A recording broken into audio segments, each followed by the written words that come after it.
Today's talk again is communication. Are you a slave or are you a master? And I think for most of us, we would say we're somewhere in between. I don't know that there's a lot of people out there that are masters. There's this constant struggle, right, with communication, and some of us are better at it than others in all the different areas of how we communicate with people, whether it be spouses, staff, clients, coworkers, your bosses, your kids, your friends, and just everybody that we have to deal with on a daily basis. And what I found is really one of the biggest breakdowns is a lack of better processes for communicating and systems of communication. So, like for example, we have written communication like emails and text messages and things like that, or even letters or handwritten notes, and then we have the verbal end, right? Really broken up into those two main categories. And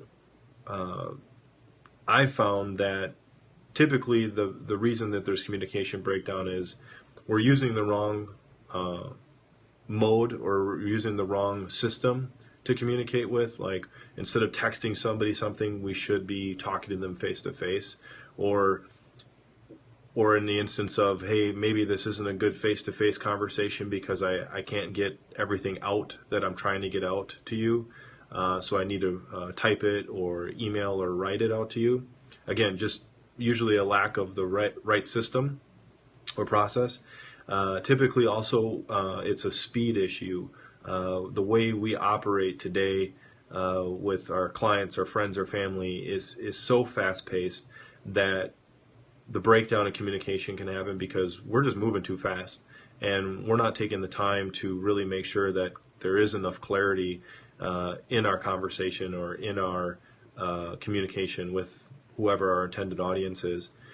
And then the last one, which I think is the biggest killer of good, smooth communication, is assumptions. We're assuming that the other person has all the information they need, or should know, or does know, or whatever, and we assume too much most of the time.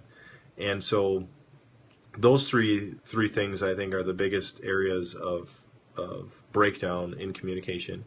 And what made me start thinking about this is we're in the process right now of updating some of our client onboarding processes and communication, so that it's very, very clear, regardless of what the client's doing with us, what the process is like, how we engage with them, how we get paid, what their first meeting with us will be like, and then making sure that all of our team members are communicating the same exact thing, that nobody's, again, miscommunication among team members, but then a second layer, right, miscommunicating that information out to the public, which most of you have heard of the elephant game or the telephone game, right, where you say one thing to somebody and then it gets miscommunicated to the next person, and then by the end of the day, it's all wrong, right? It's completely lost its original message or meaning.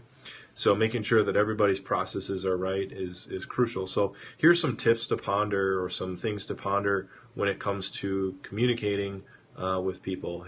First is ask yourself how you can be more clear in your message. So whether that be email or written directions, how can you be more clear? Otherwise, if you feel like, hey, this email is going to take me way too long to write with all the extra things I got to put in it to be very clear, or whatever mode you're using, perhaps a face-to-face communication or phone call communication needs to take place. So sometimes it's just simply asking, okay, if I'm asking or giving directions to somebody, how can I be as clear as possible? Or even how could they maybe misinterpret what I'm saying? Read it from their end, right? Like, read it from a second grade level.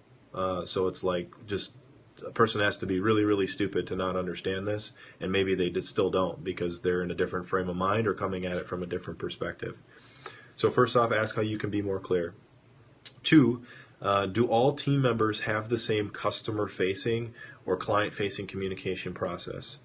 If not, what improvements can be had, right? So again, that's that telephone game almost, where if you're not all on the same page as to how you're going to communicate to your clients or your staff, or maybe it's not even clients, maybe it's just an internal communication to a whole department. If you're not all on the same page on how you're going to communicate, then things break down, right? And people start assuming, and again, the whole process breaks down. So number 3, are you pretty sure, or do you have the clarity of understanding and you know? So I'll give you an example. You ask somebody a question, a team member or someone on your staff, and they go, well, I'm pretty sure this is how it works. No. Pretty sure is dead. Ask them to go back to wherever they need to get the answers from, whoever phone call or person they need to talk to get the answers, and have them find out to be absolutely sure. Because especially when you're dealing with clients, you don't want to be pretty sure, you want to be damn sure, right? When sensitive or miscommunication or situations happen, take a step back and pause. I just did this the other day where, 90% accurate is not 100% accurate, right? You want that pregnancy test, right? That you're 99.9% accurate, not, hey, it's 50-50, I don't know. Thanks, JB.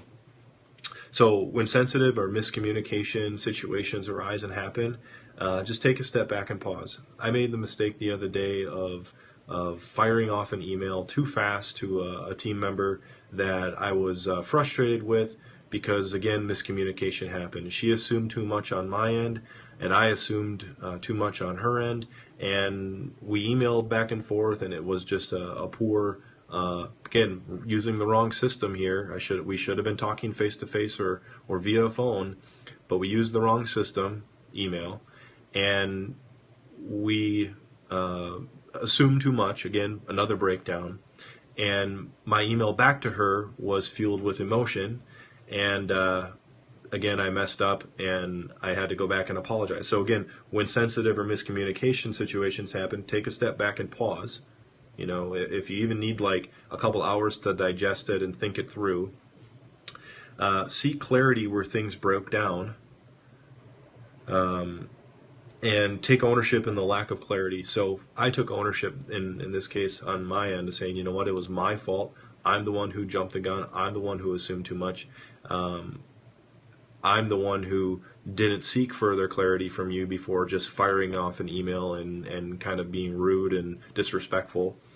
And I didn't mend the discussion. I actually broke the discussion worse. So mend the discussion, seek clarity, take a step back, one step forward, one step backward in this case to go 2 forward versus 1 step forward to go 2 back.